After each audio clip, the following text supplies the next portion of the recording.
Les damos la bienvenida al podcast 165 de Crónicas Gumba. Con ustedes, Víctor Dalos, me encuentran en @GumbaVictor y me acompaña. César Rivera, a mí me encuentran en redes como @Flagstad. Un saludo para todos. El día de hoy tenemos el podcast Bitácora que vamos a dedicar principalmente a hablar de algunos libros porque estamos en fechas cercanas a la Feria del Libro, al Día del Idioma y ya llevamos un par de años antes de este sería el tercer año creo, en donde Pues tanto como años, lo que pasa es que sí, ya habíamos dedicado dos podcasts anteriores a hablar de libros. Uno fue hace como 5 años, el otro sí fue el año pasado, más o menos por esta misma fecha. Perfecto, entonces a ver si lo hacemos una costumbre.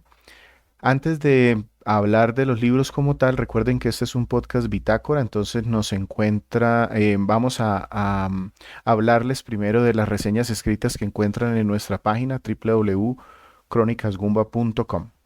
Los vamos a dejar escuchando precisamente la canción de uno de esos títulos que están en reseña escrita de Samurai Showdown 2. La canción se llama Bluefin Tuna, que pertenece a la banda sonora y es el escenario de Galford.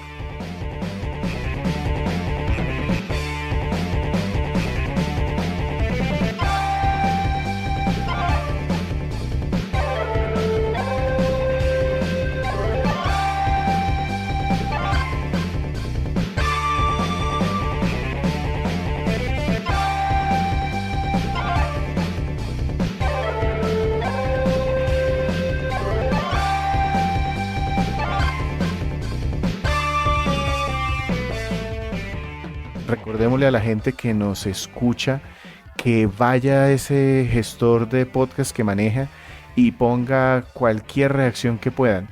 Un corazoncito, una reseña, estrellas. Les agradecemos mucho que lo hagan. Nos encuentran en muchos gestores de podcast, TuneIn Radio, iVoox. Google Podcast, Spotify. Correcto. Últimamente hemos crecido un poquito ahí en Spotify también. Ujú. Y entonces ya con eso entremos a hablar de las reseñas escritas. No nos demoramos mucho, ya ustedes saben que es básicamente mencionarles de qué escribimos para que se acerquen y de pronto nos dejen sus comentarios si les gustan estos juegos retro. Listo, Víctor. Entonces sí, empezamos con Samurai Showdown 2, que primero era una omisión grande que teníamos en la página y que Víctor me escribió, venga, no tenemos esta reseña. Y yo le dije, no, de Samurai Showdown solamente tenemos un juego que es tridimensional. Y el Y más me malo de dijo, todo, ¿no? sí, sí, es de los más malos de la franquicia. Y Víctor me dijo, venga César, escriba, esta es la reseña de Samurai Showdown. Y yo le dije, no, la única que me reservo yo para más adelante es la de Samurai Showdown 4. Si quiere darle a esta, dele. Y ahí, entonces Víctor fue el que se animó a escribirla. Sí, y una disculpa con todas las personas porque nosotros, si bien no somos los expertos en juegos de pelea, sí nos gustan bastante y estamos ante uno de los juegos realmente importantes. Este es un juego de lucha de uno contra uno, de marcar movimientos sencillos con el pad direccional, los botones, algo, digamos que la base jugable de Samurai Showdown no es muy diferente a lo que están acostumbrados todos los jugadores de juegos de pelea. Pero la gran diferencia es que este juego tiene tanto una ambientación como un ritmo muy particular. Yo conocí la franquicia originalmente en los arcades, pero la vi de pasada. El primer juego no lo probé mucho en arcade, pero sí en Super Nintendo. De hecho, todavía conservo ese cartucho. Cuando fui a escribir sobre este, me llegó la duda de si lo tenía por allí y todavía lo tengo. El segundo decidí escribir sobre él porque fue como el parteaguas. Si bien el primero llamó mucho la atención, el segundo refinó el número de personajes, las capacidades técnicas llevó un paso más allá a la placa base. Les he dicho que cambió, digamos que el escenario, estamos hablando de un Japón que estaba saliendo de la época feudal y entraba a una nueva era en donde ya había armas de fuego, pero estos son combates entre guerreros con armas contundentes, armas cortantes, armas blancas, pues. Y El ritmo es muy lento, pero también es muy metódico. Es un juego muy defensivo porque cualquier golpe puede bajar una cantidad impresionante en la barra de vida del contrario. Y los Sí, eso son títulos que se caracterizan por el riesgo recompensa.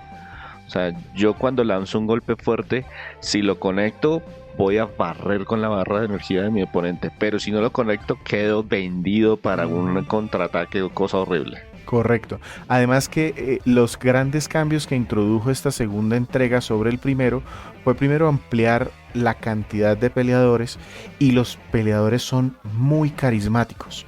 Incluso en llegó el que para mí se convirtió como en mi favorito. Genjuro es un asesino muy mala clase. Es como el ¿cómo es que se dice cuando no es el enemigo, pero está ahí como ¿El protagonista? el antagonista, correcto, de Haomaru, que es como el más famoso, o la cara del juego, el que aparece por lo menos en la portada. Además hay personajes, hay uno que pelea con un pilar de piedra, entonces hay cosas que se toman sus licencias y les queda muy bien. Y cuando decimos que estábamos en mora es porque este es uno de esos juegos indispensables para las personas que quieran conocer como la historia de los juegos de pelea. Este tiene un hueco importante. Sí, y afortunadamente es relativamente sencillo de conseguir por la cantidad de reimpresiones, de colecciones, de versiones que han lanzado sobre el título. La misma consola portable que lanzó, pues, entre comillas, portable que lanzó SNK, el que es un arcade stick, que Víctor Ujú. creo que lo tiene, también lo También incluye. lo encuentran en diferentes, todas las plataformas digitales.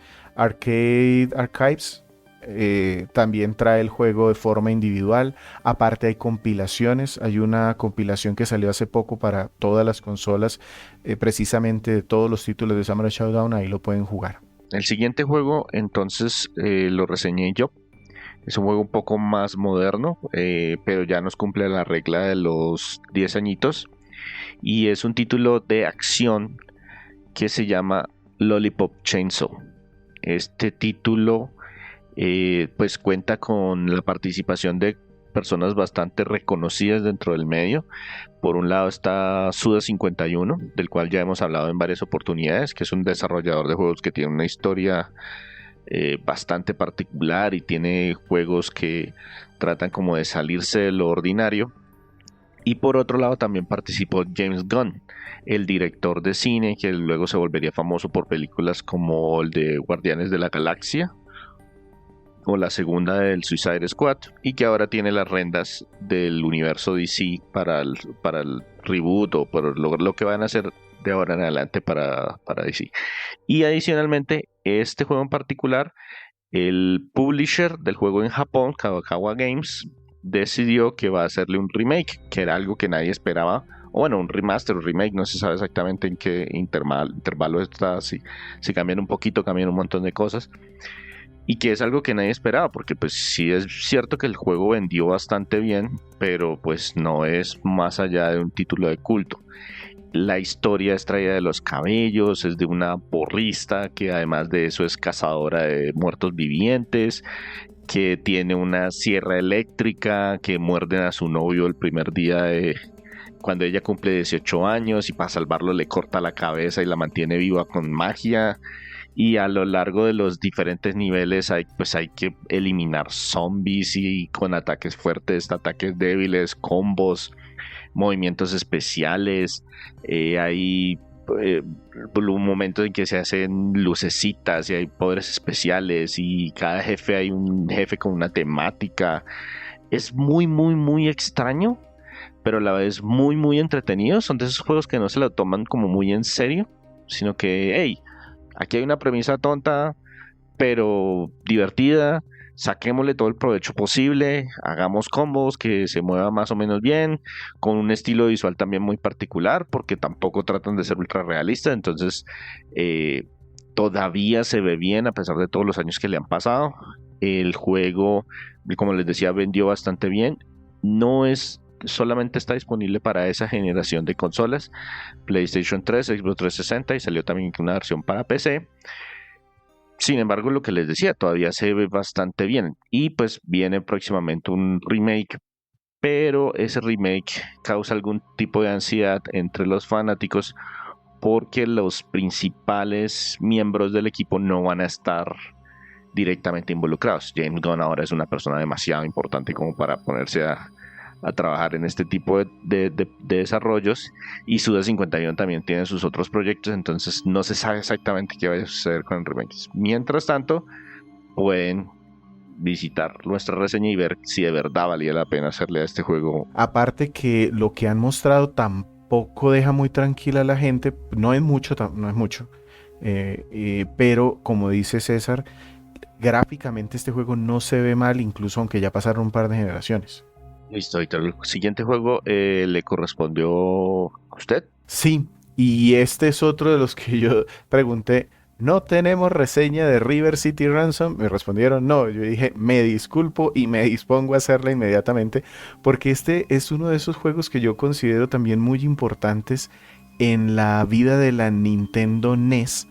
River City Ransom en Japón viene de una serie Kunio-kun, que pues tiene juegos de un montón de cosas, deportes, se distinguían principalmente por los gráficos, porque los personajes son cabezones, chibi.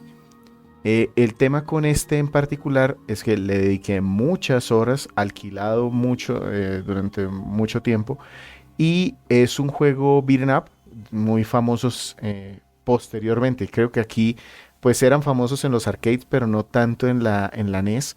Es de esos que voy con una o dos personas combatiendo contra todos los enemigos que me aparezcan en pantalla. Pero la originalidad aquí es que le mezclaron mucho de crecimiento, desarrollo de los personajes como una incipiente mecánica de juego de rol.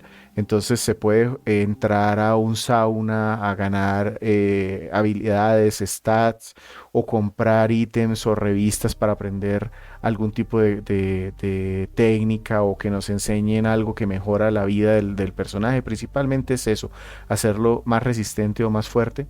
La historia es muy sencilla, básicamente les raptan raptan la novia de uno de los protagonistas, y ellos entonces se van a recorrer una ciudad que está infestada de pandillas que tienen nombres graciosos. Entonces están los del parque, los motociclistas, en fin, hay diferentes cosas. Se puede jugar actualmente en muchísimas formas.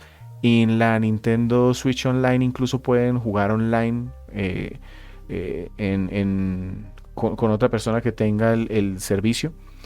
Y aparte que de alguna manera la serie ha revivido hace poco, porque de la mano de... Esto es Dotemu, no recuerdo quién. No, Arc System Works son Arc los System, desarrolladores. correcto. Trajeron una nueva entrega de la serie, pero esta vez se llama River City Girls. Sí, de Y hecho ya van en la segunda entrega de River City Girls. Esos los desarrolla Arc System Works y los publica creo que Way Forward Game, creo. correcto. Entonces es un juego que vale muchísimo la pena que prueben. Lo tienen disponible en muchas partes. Pues gráficamente se ven, pues es un juego de NES de 8 bits, pero no deja de ser muy divertido. El control funciona bien y Y tiene modo de Tec- jugadores. Tecnos Japan fue mucho más popular en América con sus juegos de la saga de Doble Dragón, que también, o sea, son primos estas franquicias. Y aquí, como quien los publicaba eran empresas diferentes, las franquicias Doble Dragón sobresalió muchísimo más que los de Kunio-kun. Pero Kunio-kun se diversificó mucho más. Yo recuerdo el juego de voleibol, ese también tenemos la reseña, y el juego de fútbol, de soccer, que incluso lo publicó directamente Nintendo, Ujú. licenciándolo. Entonces, como franquicia ha sido mucho más vigente todo lo de Kunio-kun, pero como los juegos de beat'em up fueron mucho más populares los títulos de Doble Dragón, por lo menos en la NES, en esa época. Listo, Víctor. Entonces yo me llevo el cuarto juego. El cuarto juego es Phoenix Wright Ace Attorney Justice for All.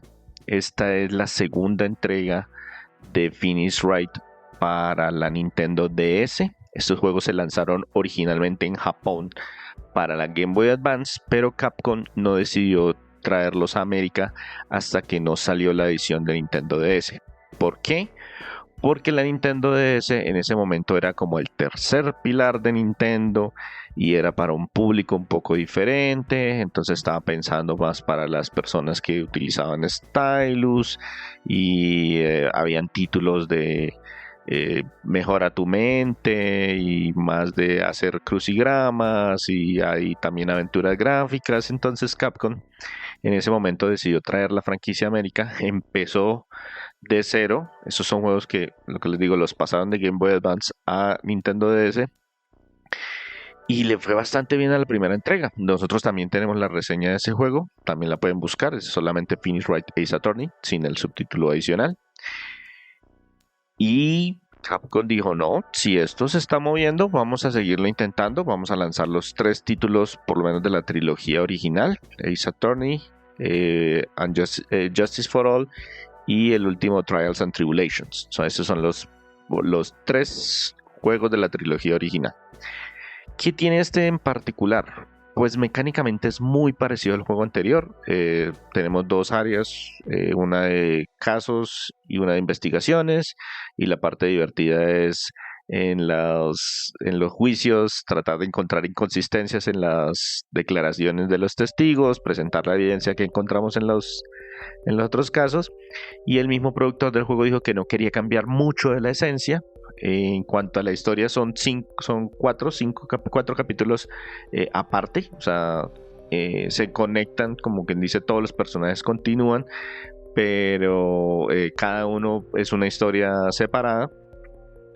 Se cambió el antagonista de la serie porque el antagonista del juego anterior gustó mucho entre los jugadores, entonces querían Es sacar. enemigo amigo. Exactamente, el file en Miles Hedgeworth, creo que era que se llamaba. Ujú. Y aquí aparece un poquito, pero no quisieron seguir compitiendo o haciéndolo como el rival, porque lo que querían utilizarlo para otras cosas. Hay solamente una nueva mecánica. Y digamos que la debilidad más grande del juego es que, a diferencia de la primera entrega, no le hicieron contenido adicional. Es más o menos el mismo juego de Game Boy Advance, entonces se le nota un poquito más los años a pesar de que es un juego posterior. Y el juego como tal pues se consigue en Nintendo DS y hace relativamente poco, un par de años, Capcom decidió lanzar de manera digital la trilogía completa para Switch y para PlayStation 4, si mal no recuerdo. Ujú. Entonces también, creo que PC también está Sí, disponible. también está en PC. Correcto, entonces son para esas 3 plataformas, PC, PlayStation 4 y Nintendo Switch, pero eso sí, solamente lanzó versiones digitales, excepto creo que en Switch, que creo que se Sí, hay lanzó un una versión en cartucho. físico. Ujú. Sí, hay un cartuchito. Es supremamente divertido. Al principio puede sonar como un juego muy aburrido porque es de mucha lectura, y es de tomar pistas, pero los personajes son tan carismáticos y las pistas que dan los testigos son tan obvias que pues uno sabe, oye, aquí tengo que hacer algo. Y se pone uno a mirar de pronto qué encuentra para hacerlos caer en sus testimonios. Sí, y son muy divertidos. Toda la trama y todos los casos están llenos de muchísimo humor. Sí, estoy investigando un asesinato, pero es que los personajes que aparecen son tan ridículos. Hay una que es un asesinato en un circo y entonces tengo que investigar y hay que hacerle la declaración a un payaso y a un domador. Y no, las historias son de verdad muy divertidas. Eso es, digamos, que de los puntos más fuertes de toda la franquicia y también eso incluye esta segunda entrega. Entonces ese fue Phoenix Wright Ace Attorney, Justice for All. Y el último, Víctor, le correspondió a usted, que lo seleccionamos por una razón muy particular.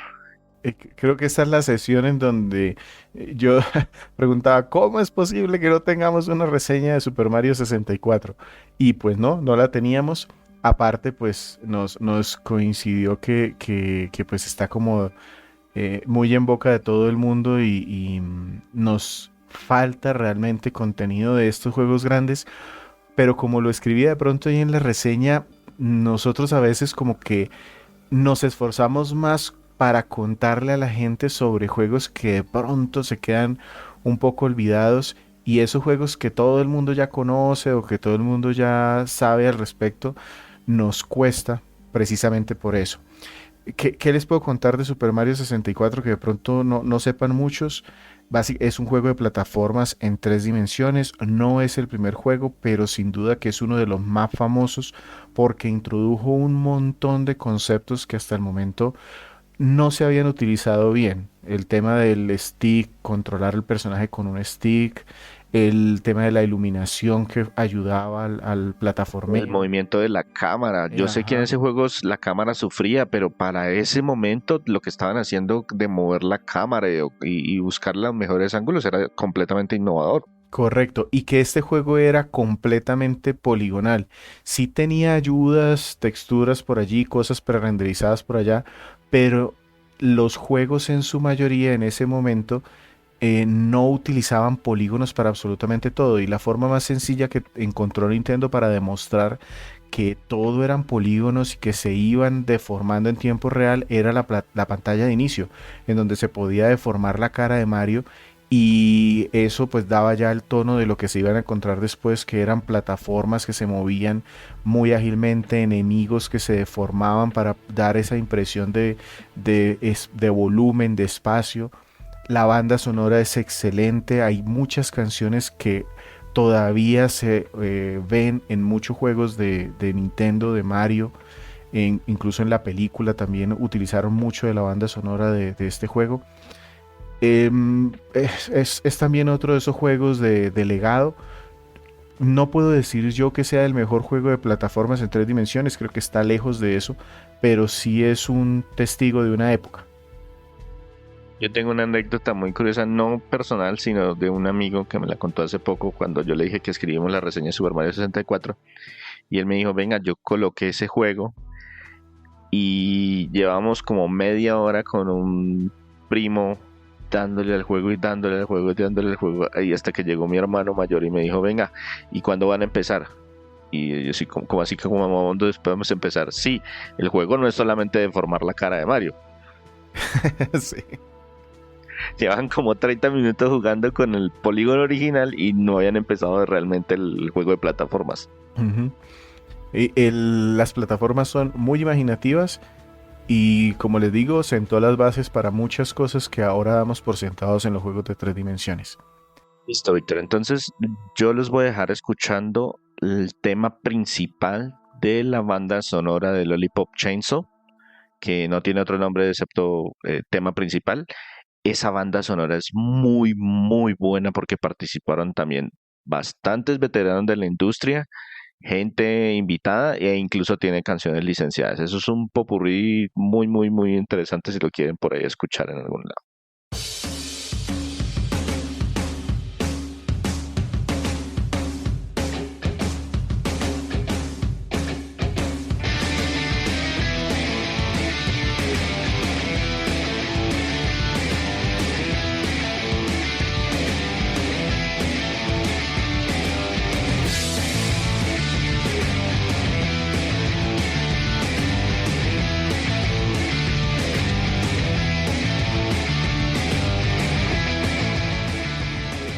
Recuerden que nos encuentran en www.cronicasgumba.com. Y ahora sí, entonces nos encontramos en un podcast de Bitácora. Entonces aquí nos damos unas licencias y escogemos un tema un poquito diferente. No les traemos un juego y lo desmenuzamos, sino que les hablamos de otra serie de cosas. En esta ocasión, César y yo decidimos conversar un poquito de libros que están relacionados con videojuegos, eso sí. ¿Cómo lo organizamos, César? Pues la verdad tenemos preparado una cierta cantidad, pero podemos estarnos extendiendo. Entonces lo que vamos a hacer es que vamos a ir alternando un libro yo, un libro Víctor, hasta que se nos acabe el tiempo o se nos acabe el material, lo que suceda primero. Listo, empiece entonces usted. Listo. Entonces yo les voy a recomendar, y en mi caso yo lo que hice fue que le seleccioné varios libros que puedo recomendar dentro del tema de los videojuegos. Entonces el primero, mi primera recomendación es un libro que se llama Press Reset, Ruin and Recovery in the Video Game Industry, escrito por Jason Schreier. Este señor ya lo hemos mencionado un par de ocasiones.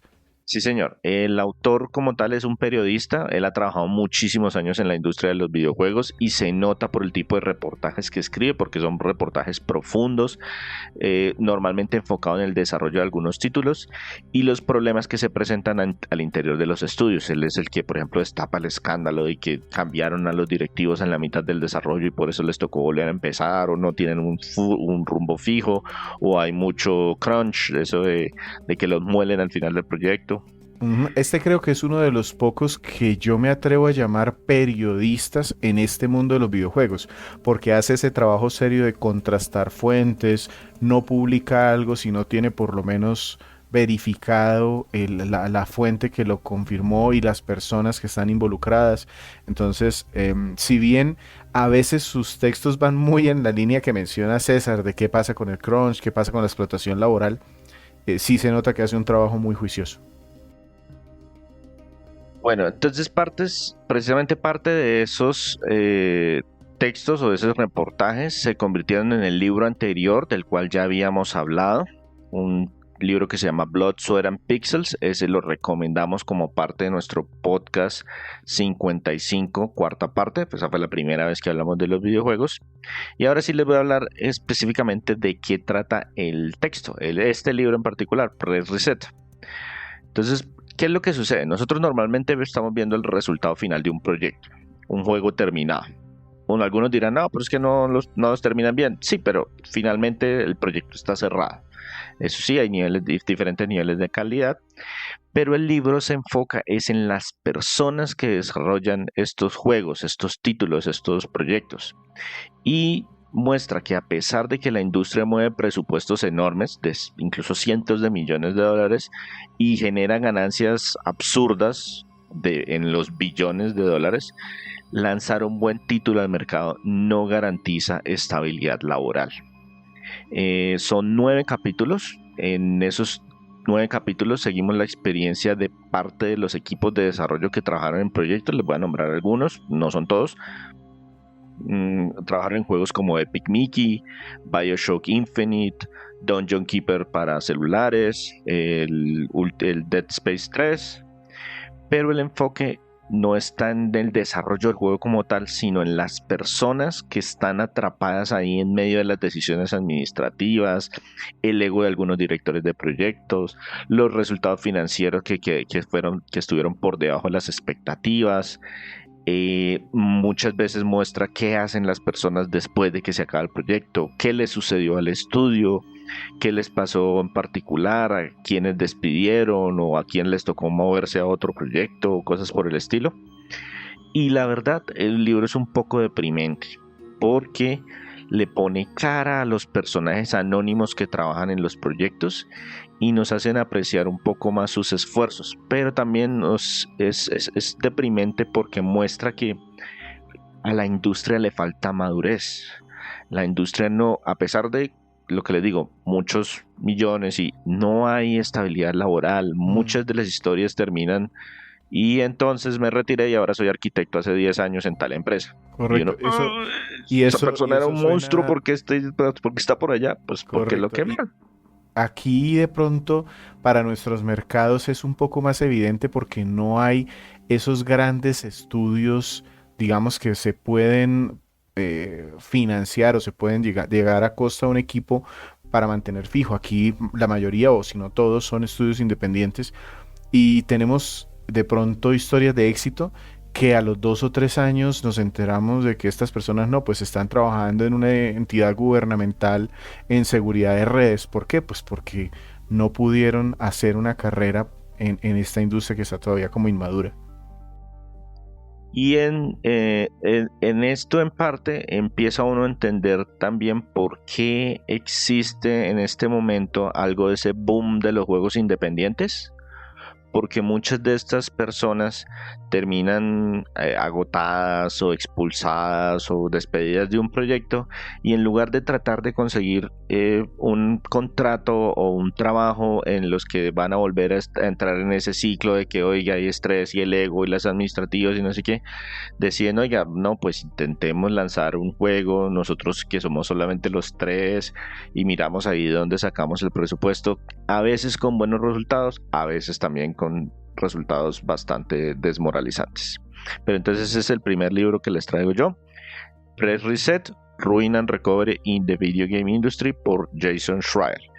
Esta vez hicimos un ejercicio adicional y era buscar a ver si el libro, porque yo lo leí en inglés, estaba en otros idiomas, en particular en español. Y la buena noticia es que sí, el libro sí existe en español, se llama Pre-Reset, Ruina y Recuperación en la Industria de los Videojuegos, fue publicado en el 2021 por Editorial Héroes de Papel. La mala noticia es que no está disponible en Latinoamérica, o por lo menos en Colombia. Yo lo estuve buscando en un par de librerías. No sé si de pronto con esta feria del idioma alguien, feria del libro, alguien se anime a traerlo, pero creo que este editorial es editorial española y ellos sí hicieron el deber de traducirlo. Listo, Víctor. ¿Con cuál seguimos? Bien, entonces traigo yo mi recomendación. En este caso es un libro que es bastante famoso, de hecho. Se llama Ask Iwata, Words of Wisdom from Satoru Iwata, Nintendo's Legendary CEO. En español, el título se tradujo como Estas fueron las palabras sabias de Satoru Iwata, el legendario CEO de Nintendo. Ask Iwata. Es un libro que se lanzó originalmente por Hobochi Books en japonés y en inglés en 2019. En 2021 salió una versión en español, entonces para que también digamos que dando esa ventana para que lo puedan conseguir, está publicado por Editorial Planeta Agostini. Tiene unas 200 páginas, no es un libro muy grande. Sí, Víctor, pero también hice el ejercicio de buscarlo en Colombia y no lo encontré. No, yo lo vi durante un tiempo en una de las grandes papelerías del sitio, por lo menos aquí en la capital, en Bogotá, pero la última vez que lo busqué no lo encontré porque quería tenerlo en físico. Yo normalmente leo ebooks, yo tengo un Kindle y la mayoría de los libros los compro digitales, pero quería como tenerlo por allí porque lo he releído varias veces. Al ser un libro cortico y que tiene diferentes temas, me gustaría tenerlo en físico. Voy a ver si lo consigo.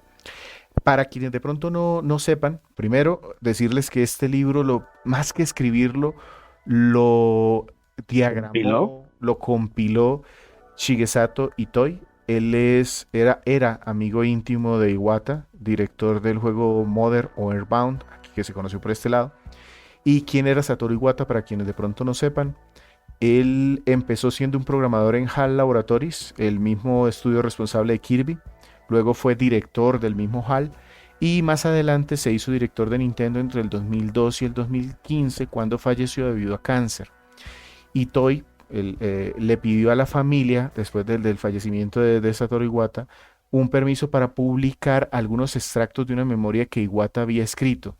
Él las agrupó con partes de unas entrevistas que él había concedido para una revista que dirige el mismo Itoi, en donde con alguna periodicidad, bien sea lo entrevistara o le daba un espacio editorial. Aparte, también le metió algunos complementos de unas entrevistas que el mismo Iwata hacía a sus desarrolladores y que se publicaban en la página web de Nintendo en una sección que se llamaba Iwata Ask. Cuando salía algún juego, Iwata entrevistaba a los desarrolladores y ahí ponía como sus preguntas y sus impresiones de lo que le respondían. El libro tiene unas 5 partes más o menos, empieza contando de alguna forma los inicios de Iwata como programador, que lo llevó a dirigir HAL y cuenta muchas anécdotas de su filosofía de trabajo. Luego pasa a hablar un poquito más de cuando ya estaban esos roles directivos, cómo gestionaba su equipo, sobre todo a las personas creativas porque a él le tocó lidiar con personas que son consideradas genios en la industria y pues eso es difícil. Sí, normalmente esas personas que son geniales también vienen con un ego o con excentricidades que uno, ¿cómo le digo que eso no se puede hacer? Exactamente. Entonces eso digamos que a mí me llamó mucho la atención de varias partes de él, cómo manejaba ese tipo de personas. Ya hacia el final de lo que tiene que ver con sus propias memorias, hablaba de cómo fue el desarrollo de Nintendo 10 y de Wii, que fue un cambio radical en la filosofía de Nintendo para que pudiera sobrevivir, porque él recalcaba mucho que tenían que hacer cosas diferentes. Siempre en sus textos estaba algo de un temor profundo de que si ellos hacían lo mismo que estaban haciendo otras compañías, no lo iban a hacer mejor que ellas y terminarían siendo solo una copia, y que eso, el miedo grande era que pudieran desaparecer o hacerse irrelevantes, y en algún punto incluso llegó a mencionar a Sega, que ese era uno de sus miedos más importantes, que si sencillamente se querían convertir en una copia de lo que estaba haciendo el resto del mercado, desaparecerían como una empresa porque no serían los mejores en ese caso. Hay dos partes al final en donde ya no son estas memorias de Iwata, sino que termina el libro escribiendo Shigeru Miyamoto, que es una persona muy importante en la industria de los videojuegos, y el mismo Itoi, en donde escribían sobre Iwata. Son dos personas de edades muy diferentes, de trasfondos muy diferentes, pero coincidían en que Iwata era un tipazo. Y más que resaltar los éxitos o la audacia que él tenía, resaltaban el lado humano de él, sobre todo con anécdotas de cómo los trataba. Por ejemplo, Miyamoto sabía que Iwata lo envidiaba por sus habilidades creativas. Iwata lo dejó escrito en varias partes. Pero también Miyamoto sabía que Iwata le encontraba la forma de sacarle todo el beneficio a Miyamoto y de que hiciera lo que él quería al final. Y Toy, pues ya lo que se enfoca un poquito más en contar cómo se enterraron del diagnóstico de la enfermedad terminal y el funeral, cómo fue, narrar un poquito de eso. También se menciona en una última parte a Masahiro Sakurai, que yo no tenía ni idea que Sakurai era protegido de Iwata. Para quienes no sepan, él trabajaba inicialmente en Nintendo, pero se quiso retirar. E Iwata, al saber o al conocerlo, y lo tomó como un protegido y le dijo: no, mire, si quiere váyase a una tercera compañía y yo me encargo que usted haga cosas grandes, pero con nosotros, con Nintendo. Tanto así que él se encargó de la serie de Smash, y Sakurai al final, cuando anunció que ya se terminaba el desarrollo de todas las temporadas y los personajes de Super Smash Bros. Ultimate, el de Nintendo Switch, dijo que se había embarcado en esa misión porque fue la que le dejó Iwata como misión final. Yo este libro, como les digo, lo he leído varias veces porque por ahí en alguna parte leía que releer es una forma de no leer siempre lo mismo, y he sacado varias lecciones que he podido aplicar al trabajo porque es un libro sencillo. Entonces tomar dos o tres cosas allí, está lleno de citas de estas, digamos que memorables. Hay una en donde Iwata decía que en su tarjeta era un presidente corporativo, pero en su mente era un desarrollador y en su corazón era un jugador, y así hay un montón de anécdotas o de frases de estas. Es un tributo, es un homenaje. Me parece que le falta un poquito de trasfondo a las entrevistas, pero en general me gustó. Lo tengo que recomendar. Listo. Entonces paso yo a mi recomendación número 2. Es un libro que se llama Significant Zero: Heroes, Villains and the Fight for Art and Soul in Video Games, escrito por Walt Williams. ¿Quién es Walt Williams? La verdad no tiene mucho sentido que les explique realmente mucho sobre el autor, porque el libro es una biografía y vale la pena mencionar que este es el primer libro que él escribe. Él ha trabajado en muchos proyectos importantes dentro de la industria, pero me llamó particularmente la atención que ayudó a escribir uno de mis juegos favoritos, que es Spec Ops: The Line. Es uno de los juegos que de verdad me impactó por el tema de su historia, y por eso cuando vi que el autor o que el coescritor de ese juego había decidido darle el saltico y escribir un libro, pues me llamó la atención y por eso fue que lo compré.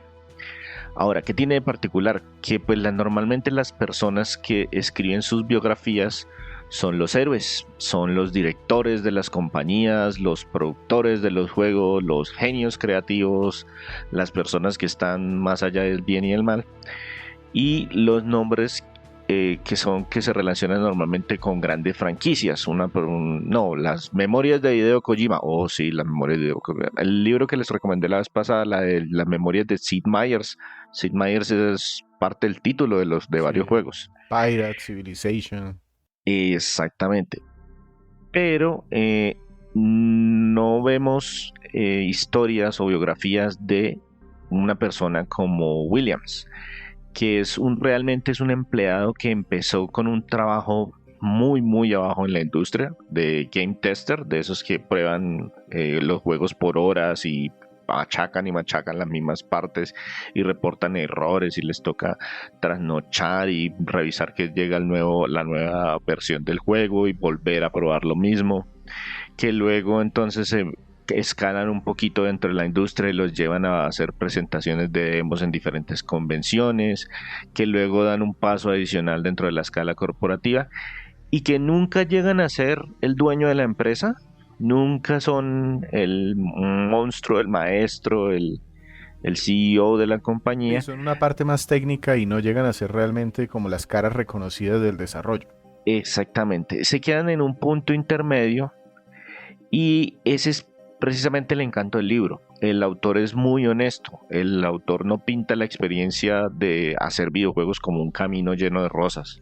Muestra que, por ejemplo, su personalidad no es la más sociable del mundo y eso varias veces lo ha metido en problemas, pero que precisamente a pesar de todos esos problemas ha podido participar en muchos proyectos interesantes y aportar su grano de arena, que precisamente porque en algunas oportunidades los han sacado de proyectos, termina en otra compañía ayudando a hacer cosas que no se estaba imaginando, como él se enfrentó por ejemplo, al director de proyectos que lo que quería era que vamos a hacer esto y es así porque yo lo digo y el man, pero es que eso no tiene sentido, ese diálogo es ridículo. O cuando se metieron en la estación de grabado de voces y le dijeron, no, venga, improvisa estas líneas o hagan esto o mejor escriba esto aquí o esas cosas, ese detalle que oiga, estoy grabando un guión, pero si en medio de la grabación veo que eso suena raro, puedo entrar a ajustar y hacer modificaciones y después eso me toca pasárselo a alguien para que sincronice los labios y todas esas cosas pequeñas, esos detalles son muy interesantes y eso fue precisamente la atención, lo que me llamó de ese libro, que es una biografía, pero no es una biografía del de arriba. Es una biografía de alguien que empezó desde abajo y llegó hasta un punto intermedio. Finalmente, en parte cumplió su sueño porque él quería ser escritor y aquí tenemos un libro escrito por él. Entonces ese libro se llama, les recuerdo nuevamente, Significant Zero, Heroes, Villains and the Fight for Art and Soul in Video Games, escrito por Walt Williams. Este lo busqué y este sí no existe sino en inglés. No hay ediciones en español, ni aquí, ni en España, ni en ningún otro país. Listo, Víctor. Bien, entonces yo me voy por un lado un poquito más ligero. En este caso les voy a hablar de una novela. Se llama Epic. Fue escrita por Connor Costics por allá en el 2004. ¿Quién es Connor Costics? Básicamente es un historiador y escritor, pues se hizo escritor y de hecho tiene varios libros de literatura fantástica y premios por varios de ellos. Es fanático de los videojuegos y ha metido mucho de ese gusto de los videojuegos en sus libros. Como les decía, es una novela de ficción.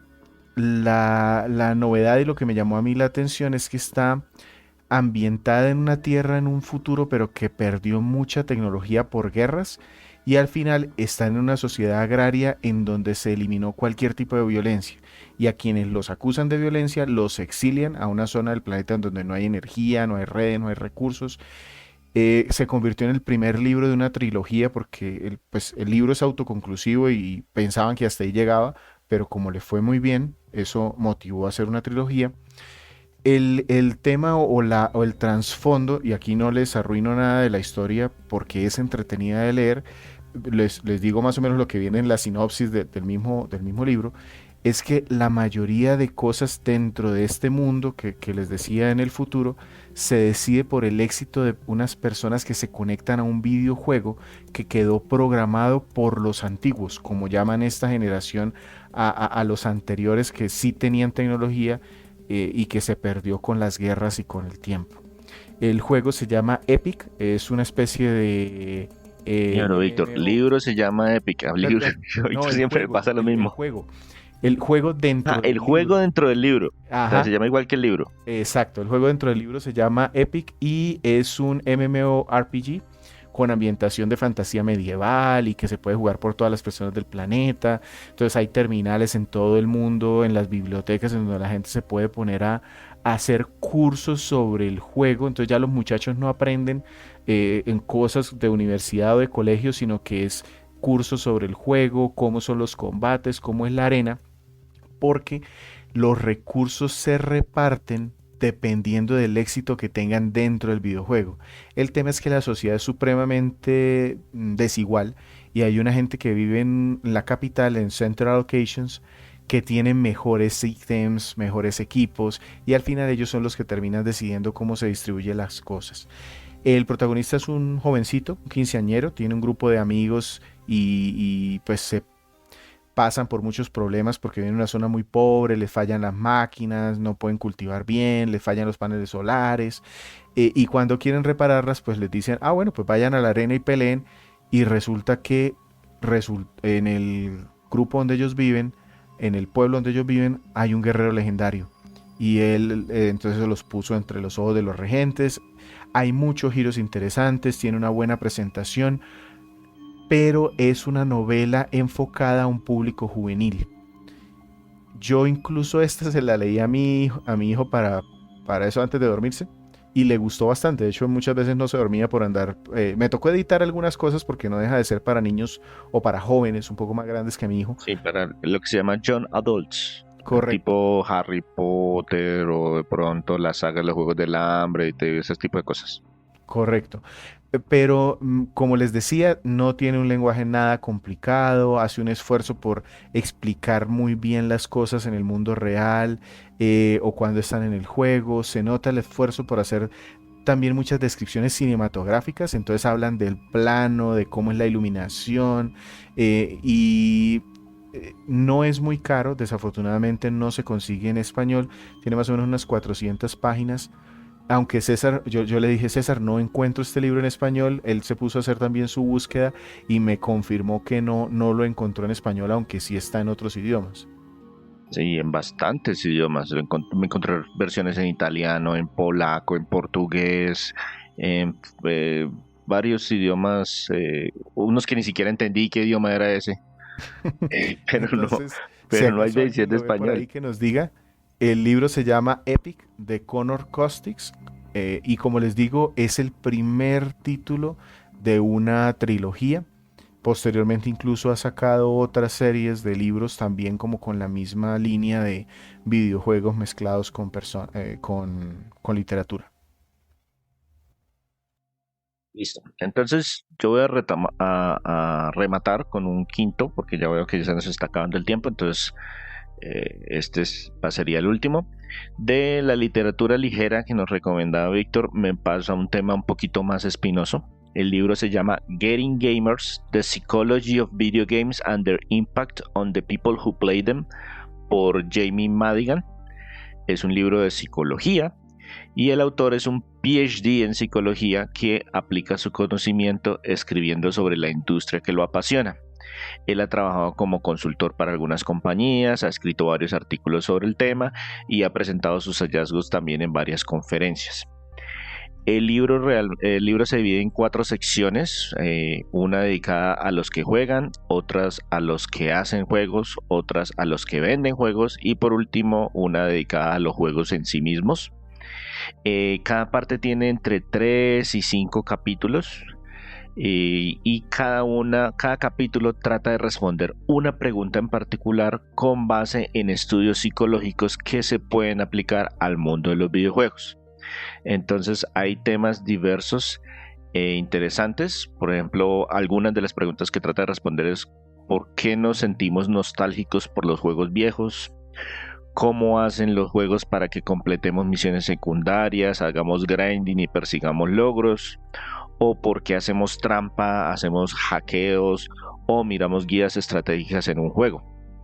Entonces son preguntas muy aterrizadas y lo que hacen es que en cada uno de esos van y buscan, oigan, miren, es que la nostalgia se define en psicología como esto y esto y esto, y nosotros sentimos sensaciones nostálgicas porque esto y esto y esto, y esto se aplica a los videojuegos porque esto y esto y esto.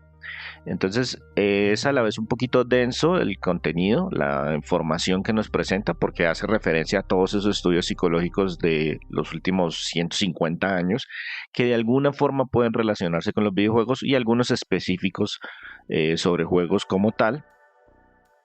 Pero también tiene una ventaja y es que se pueden leer todos los capítulos por separado. Es decir, si a usted se le interesa solo saber de este tema o responder esta pregunta, usted puede dirigirse directamente a ese capítulo, ignorando el resto de los capítulos, y se puede leer en el orden que, por ejemplo, del más interesante al menos interesante, o por ejemplo ir por la primera sección completa. Venga, no, voy a ver cómo hacen la gente para vendernos videojuegos. Entonces, mire, es que ellos explotan estas y estas y estas y estas cosas y estas otras cosas, etcétera, etcétera. Y la ventaja es que el autor realmente se esfuerza por explicar todo en términos sencillos, y pues aunque pues cita bastantes estudios psicológicos complejos, se entienden sin mucho problema. Incluso a veces incluye un poquito de humor, un poco de sarcasmo aquí y allá, como para mantenerlo a uno entretenido y metido dentro de la lectura, que no se vuelva demasiado pesado el texto. Y la otra ventaja, y esto es bien importante, es que agrega un montón de referencias. En parte a veces parece un texto como técnico, de eso cuando uno escribe un paper para la universidad, un documento de esos que tiene que tener bibliografía y referencias y todo eso. Todo eso están al final del libro, todos están con su pie, con su marca, para que uno pueda, y por ejemplo, si quiere profundizar en alguno de esos temas, o si es, digamos, de su ámbito, si él hace referencia a otro libro y le gustaría leer, venga, un libro completo sobre este tema, mire, ahí están también las referencias. Entonces también eso es un aspecto muy positivo del libro. Es muy entretenido. A mí personalmente me encanta toda la psicología de cómo hacen las empresas para manipularnos, o por qué nos comportamos de cierta manera cuando estamos jugando videojuegos, o por qué nos gusta hacer o por qué no nos gusta hacer ciertas cosas. Entonces a mí me apasiona ese tema, me gustó mucho el libro, por eso lo recomiendo. Y les repito el título: Getting Gamers: The Psychology of Video Games and Their Impact on the People Who Play Them, por Jamie Madigan. También lo busqué a ver si estaba disponible en español, y no existe texto en español, lamentablemente. Y nos falta mucho de este material complementario para el hobby. Me doy cuenta que no está muy disponible en nuestro idioma. Esto obliga a que hagamos el esfuercito para buscarlo en otros, o que de pronto se vea la necesidad de que lo traigan localizado. Bien, sin más, 5 libros de los cuales les hablamos el día de hoy. Yo por mi parte les traje Ask Iwata, un libro de una memoria del el presidente de Nintendo, y Epic, una novela ligera más como para un público juvenil. César por su lado trajo 3 libros. Sí, señor. Les doy los nombres resumidos, que todos tienen, eso sí me he dado cuenta, la mayoría de los libros acerca de videojuegos tienen un nombre cortico, 2 puntos y una explicación de aquí a la luna. Pero esencialmente les traje Press Reset de Jason Schreier, acerca de la industria de los videojuegos y qué pasa cuando los proyectos se acaban. Significant Zero de Walt Williams, que es una biografía de una persona que ha trabajado en la industria de los videojuegos y que sin llegar a ser el líder o el director de proyecto de algo, ha aportado. Y el último, Getting Gamers, que es por Jamie Madigan, que es un texto enfocado en todos los temas de la psicología de los videojuegos, cómo nos afectan, cómo nos enganchan, todas esas preguntas muy interesantes que se responden desde el punto de vista de la psicología. Perfecto, sin más, recuerden que están escuchando Crónicas Goomba y les agradecemos cualquier interacción en sus plataformas en donde nos están escuchando ahora. Seguirnos, dar un corazoncito, una reseña, recomendarnos con sus amigos. Esto nos ayuda bastante a crecer. Me despido, muchas gracias por escucharnos el día que ha sido hoy. Les habla Víctor Dalos, me encuentran en @GoombaVictor. Y de mi parte, se despide César Rivera. También me encuentra en redes como @Flagstad. Un saludo para todos.